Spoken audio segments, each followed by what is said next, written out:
পিছন থেকে দেখে তাকে যে এত বেশি ভালোবাসি, মনে হয় আমার জানের চাইতে বেশি। কখনো তার কথা ভুলতে পারি না।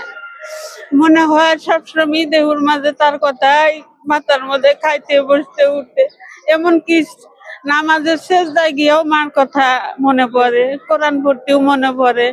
মার কথা কখনো ভুলতে পারি না। মা যে এত দরদি ছিল দেশের জন্য, দেশের মানুষের জন্য কত কষ্ট করছে, তবু দেশ ছেড়ে মা জানাই। মা এত দরদি, সেজন্য মার কথা কখনো ভুলতে পারি না। মা মাঝে দেশের মানুষে ভালোবাসছে, ইসলামে ভালোবাসছে, ইসলাম দরদি ছিলেন মা। আলেম আল্লাগর কখনো কোনো কুকটি কথা বলে নাই। আলেম সমাজ ভালোবাসছে। জিয়া পরিবার শহীদ প্রেসিডেন্ট জিয়া রহমান ছিল, সেও অনেক ভালো মানুষ। সে দেশের জন্য অনেক ইয়া ছিল, ইসলামকে ভালোবাসছে।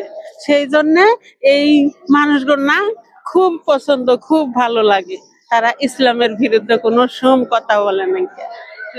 ইনশাআল্লাহ আশা করি, আল্লাহ কাছে যে আশা করছি আল্লাহ আশা পূরণ করছে। একবার আশা করছিলাম যে আল্লাহ তুমি এই স্বৈরাচারীর পতন ঘটাইয়া দাও, মা যেন স্বৈরাচারের হাত থেকে মুক্তি পায়।